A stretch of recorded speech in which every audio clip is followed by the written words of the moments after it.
ಈ KSRTC ಬಸ್ಗಳ hotel commission ದಂಧೆಯ ವಿರುದ್ಧವಾಗಿ ಪ್ರತಿಯೊಬ್ಬರು ಧ್ವನಿ ಎತ್ತಲೇಬೇಕು. ಸಾರಿಗೆ ಸಚಿವರಾಗಿರುವಂತಹ ಮಾನ್ಯ ರಾಮಲಿಂಗಾರೆಡ್ಡಿಯವರೇ, ದಯಮಾಡಿ ನೀವಾದರೂ ಇದರ ವಿರುದ್ಧವಾಗಿ ಒಂದು ಸರಿಯಾದಂತಹ ಕ್ರಮವನ್ನು ತೆಗೆದುಕೊಳ್ಳಿ. ಸಾಮಾನ್ಯವಾಗಿ ದೂರದ ಊರುಗಳಿಗೆ ಕೆಂಪು KSRTC ಬಸ್ಗಳಲ್ಲಿ ಪ್ರಯಾಣ ಮಾಡಿರುವಂತಹ ಪ್ರತಿಯೊಬ್ಬರಿಗೂ ಈ ಅನುಭವ ತುಂಬ ಚೆನ್ನಾಗೇ ಆಗಿರುತ್ತೆ. ಈ ಕೆಂಪು KSRTC ಬಸ್ಗಳಲ್ಲಿ ಪ್ರಯಾಣ ಮಾಡುವಂತಹ ಪ್ರಯಾಣಿಕರಿಗೆಲ್ಲ ತಿನ್ನೋದಕ್ಕೆ ಗತಿ ಇರೋದಿಲ್ಲ, ತಿನ್ನೋದಕ್ಕೆ ಗತಿ ಇಲ್ಲದಂತಹ ಬ್ಯಾವರ್ಸಿಗಳು ಅಂತ ಈ ನಮ್ಮ ಘನತೆತ್ತ ರಾಜಕಾರಣಿಗಳು ತುಂಬ ಚೆನ್ನಾಗಿ ತಿಳ್ಕೊಂಡ್ಬಿಟ್ಟಿದ್ದಾರೆ ಅಂತ ಕಾಣಿಸುತ್ತೆ. ಸಾಮಾನ್ಯವಾಗಿ ಬಸ್ನಲ್ಲಿ ಪ್ರಯಾಣವನ್ನು ಮಾಡೋದ್ರಿಂದ ತುಂಬ ಬೇಗ ನಮ್ಮೆಲ್ಲರಿಗೂ ಹೊಟ್ಟೆ ಹಸಿವಾಗ್ಬಿಡುತ್ತೆ. ಬಸ್ ಡ್ರೈವರ್ ಸಹ ಏನು ಮಾಡ್ತಾರೆ, ಒಂದು ಪರ್ಟಿಕ್ಯುಲರ್ ಜಾಗದಲ್ಲಿ ಒಂದು ಪರ್ಟಿಕ್ಯುಲರ್ ಹೋಟೆಲ್ ಮುಂದೆ ಬಸ್ನ ತೆಗೆದುಕೊಂಡು ಹೋಗಿ ನಿಲ್ಲಿಸ್ತಾರೆ. ನಮಗೆಲ್ಲ ತುಂಬ ಹೊಟ್ಟೆ ಹಸಿವಾಗ್ತಾ ಇರುತ್ತೆ. ಹೋಟೆಲ್ನವರು ಆ ಬಸ್ ನೋಡ್ತಿದ್ದಂಗೆ ಅಂದ್ಕೊಳ್ತಾರೆ, ಬಂದ ಬಕರಗಳು ಬಂದೋ ಅಂತ ತಿಳ್ಕೊಳ್ತಾರೆ. ಒಂದು ರೀತಿಯಾಗಿ ಯಾವ ರೀತಿಯಾಗಿ ಅಂದರೆ, ಒಂದು ಗಾದೆ ಮಾತಿದೆಯಲ್ಲ, ಅನ್ನ ಅಲಸಿತ್ತು, ನಾಯಿ ಕಾದಿತ್ತು, ಇದೇ ರೀತಿಯಾದಂತಹ ಪರಿಸ್ಥಿತಿ.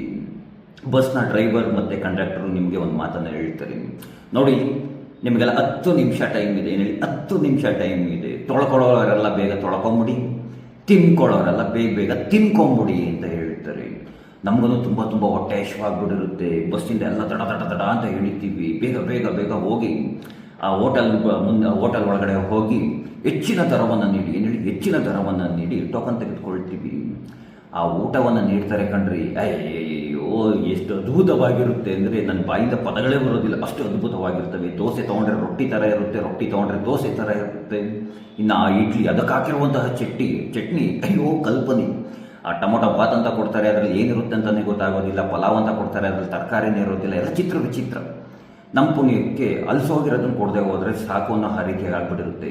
ಹೆಚ್ಚಿನ ದುಡ್ಡನ್ನು ಕೊಟ್ಬಿಟ್ಟಿರ್ತೀವಿ, ಹೊಟ್ಟೆ ಬೇರೆ ಹಸಿವಾಗ್ತಾ ಇರುತ್ತೆ, ಮನಸ್ಸಲ್ಲೇ ಬೈಕೊಳ್ತಿರ್ತೀವಿ, ಕೋಪ ಮಾಡ್ಕೊಳ್ತಿರ್ತೀವಿ, ಒಳಗಡೆ ಜ್ವಾಲಾಮುಖಿ ಕುದೀತಾ ಇರುತ್ತೆ. ಈಗ ನಾವು ಇದರ ವಿರುದ್ಧವಾಗಿ, ಹೋಟೆಲ್ನವರ ವಿರುದ್ಧವಾಗಿ ಜಗಳ ಮಾಡಬೇಕು. ನಾವ್ಯಾರು ಹೋಟೆಲ್ನವರ ವಿರುದ್ಧವಾಗಿ ಜಗಳವನ್ನು ಮಾಡೋದಿಲ್ಲ. ಯಾಕೆ ಲೋಕಲ್, ಅಲ್ಲಿರುವಂಥವ್ರು ಲೋಕಲ್ಗಳು. ನಾವು ದೂರದ ಊರಿನಿಂದ ಬಂದಿರ್ತೀವಿ, ಅಲ್ಲೆಲ್ಲ ಯಾವ ರೀತಿಯಾದಂತಹ ಪರಿಸ್ಥಿತಿ ಅಂತ ನಮಗೆ ಏನು ಸರಿಯಾಗಿ ಗೊತ್ತಿರೋದಿಲ್ಲ. ಒಂದಷ್ಟು ಹಾಗೆ ಕೂಗಾಡ್ಕೊಂಡು ಮಾತಾಡ್ಕೊಂಡು ಅಯ್ಯೋ ಮುಂದೆ ಎಲ್ಲಾದರೂ ಹೋಗಿ ತಿನ್ಕೊಂಡ್ರಾಯ್ತು, ಈ ಇವ್ರ ಜೊತೆ ಏನು ಜಗಳ ಅಂತಲ್ಲ, ಫ್ಯಾಮಿಲಿ ಜೊತೆ ಎಲ್ಲ ಹೋಗಿದ್ದಾಗಲೂ ಅಂತೇನು ಮಾತಾಡೋಕ್ಕಾಗೋದಿಲ್ಲ. ಸರಿ ಬೈಕೊಂಡು ನಾವೇನು ಮಾಡ್ತೀವಿ, ಊಟನ ತಿಂಡಿನ ತಿನ್ಕೊಂಡು ಹೊರಗಡೆ ಬಂದುಬಿಡ್ತೀವಿ. ನಮ್ಮ ಹೊಟ್ಟೆ ಒಳಗಿರುವಂತಹ ಕೋಪ ಏನು ಮಾಡಬೇಕು, ಆ ಹೊಟ್ಟೆ ಒಳಗಿರುವಂತಹ ಕೋಪನ ನಾವೇನು ಮಾಡ್ತೀವಿ, ಬಸ್ ಒಳಗಡೆ ಬರ್ತಾ ಇದ್ದಾಗೇ ನಾವು ಆ ಕೋಪವನ್ನೆಲ್ಲ ಕಂಡಕ್ಟರ್ ಮೇಲೆ, ಡ್ರೈವರ್ಗಳ ಮೇಲೆ ಹಾಕೋದಕ್ಕೆ ಪ್ರಾರಂಭವನ್ನು ಮಾಡಿಬಿಡ್ತೀವಿ. ಏನ್ರಿ ಗೊತ್ತಾಗೋದಿಲ್ವೇನ್ರಿ, ಇಂತಹ ಹೋಟೆಲ್ ಮುಂದೆ ತೆಗೆದುಕೊಂಡು ನಿಲ್ಲಿಸಿದ್ದೀರಲ್ಲ, ಈ ಹೋಟೆಲ್ ನೋಡಬೇಕು ಎಷ್ಟು ಅದ್ಭುತವಾಗಿದೆ, ಹಾಗೆ ಈಗ ಅದು ಸರಿ ಇರಲಿಲ್ಲ, ನೀವೆಲ್ಲ ಕಮಿಷನ್ ತೆಗೆದುಕೊಳ್ತೀರಾ. ಆ ಹೋಟೆಲ್ನಲ್ಲಿ ನಿಮಗೆ ಕಂಡಕ್ಟರ್ ಮತ್ತು ಡ್ರೈವರ್ಗಳಿಗೆ ಫ್ರೀಯಾಗಿ ಫುಡ್ ಕೊಡ್ತಾರೆ, ಅಂದರೆ ಊಟ ಕೊಡ್ತಾರೆ, ಹಾಗಾಗಿ ಇದೇ ಹೋಟ್ಲ್ ಹತ್ರ ಮುಂದೆ ಹಾಕ್ತೀರಾ, ಬೇರೆ ಹೋಟ್ಲ್ ಗತಿ ಇಲ್ವೇನ್ರಿ, ಇಂತಹ ಹೋಟ್ಲ್ ಮುಂದೆ ಹಾಕೋದು, ಹಾಗೆ ಹೀಗೆ ಅಂತೆಲ್ಲ ದೊಡ್ಡದಾಗಿ ಕೂಗಾಡ್ಬಿಡ್ತೀವಿ. ನಮ್ಮ ತಾಕತ್ತನ್ನು ತೋರಿಸ್ಬೇಕಲ್ಲ, ಹೋಟೆಲ್ನವರ ಮುಂದೆ ತೋರಿಸೋದಿಲ್ಲ. ಪಾಪ ಅಮಾಯಕ ಕಂಡಕ್ಟರ್ ಹಾಗೆ ಡ್ರೈವರ್ಗಳ ಮುಂದೆ ನಮ್ಮ ಕೋಪವನ್ನೆಲ್ಲ ತೀರಿಸ್ಕೊಂಡ್ಬಿಡ್ತೀವಿ.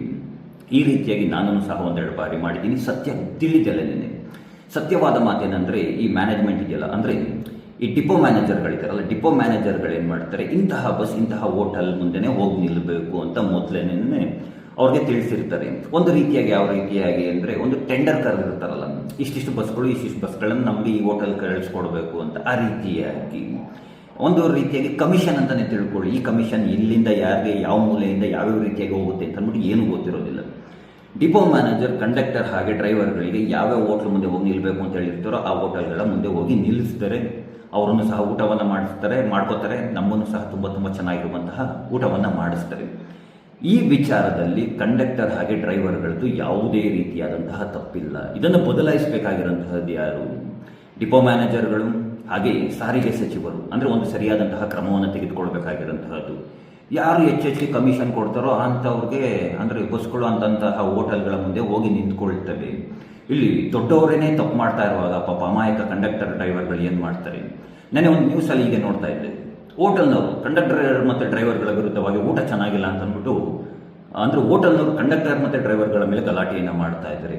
ನೀವು ಹೋಟೆಲ್ ಮಾಲೀಕರಿಗೆ ನಿಮ್ಗೆ ಹೇಳುವಂತಹದ್ದು, ಹಾಗೆ ಹೋಟೆಲ್ನವ್ರಿಗೆ ಹೇಳುವಂತಹದ್ದು ವ್ಯಾಪಾರ ದ್ರೋಹ ಲಕ್ಷಣಂ ಅಂತ ಹೇಳ್ತಾರೆ. ಸತ್ಯ, ನಾನು ಒಪ್ಕೊಳ್ತೀನಿ. ಆದರೆ ತಿನ್ನೋ ಅನ್ನದಲ್ಲಿ ನೀವುಗಳು ಹೆಚ್ಚಿನ ದರವನ್ನು ತೆಗೆದುಕೊಂಡು ಮೋಸವನ್ನು ಮಾಡ್ತೀರಾ ಅಂತಂದರೆ ಇಂಥವ್ರಿಗೆಲ್ಲ ನಾನು ಈಗ ಹೇಳುತ್ತೆ, ನಿಮ್ಮ ಸಂಸಾರಗಳು ಸರ್ವನಾಶ ಆಗೋಗ್ಬಿಡ್ಲಿ ಅಂತ ತಿನ್ನೋ ಅನ್ನೋದನ್ನು ಮೋಸವನ್ನು ಮಾಡ್ತಿರಲ್ರಿ. ಯಾಕ್ರಿ ಅಂತಹ ಫುಡ್ಡನ್ನು ನೀಡ್ತೀರ? ಎಲ್ಲಿಂದ ನೋವು ಬಂದಿರ್ತಾರೆ ಹೊಟ್ಟೆ ಇಸ್ಕೊಂಡು, ನೀವು ದುಡಿಯೋದಕ್ಕೆ ಅಂತಹ ಫುಡ್ಗಳನ್ನು ನೀಡಬೇಕಾ? ದಯಮಾಡಿ ಮಾನ್ಯ ರಾಮಲಿಂಗಾರೆಡ್ಡಿ ಅವರೇ, ನಾನು ತುಂಬ ರಾಜಕಾರಣಿಗಳು ನೋಡಿದ್ದೀನಿ, ಅಂದರೆ ಸಾರಿಗೆ ಸಚಿವರಾಗಿದ್ದಂಥವ್ರನ್ನ.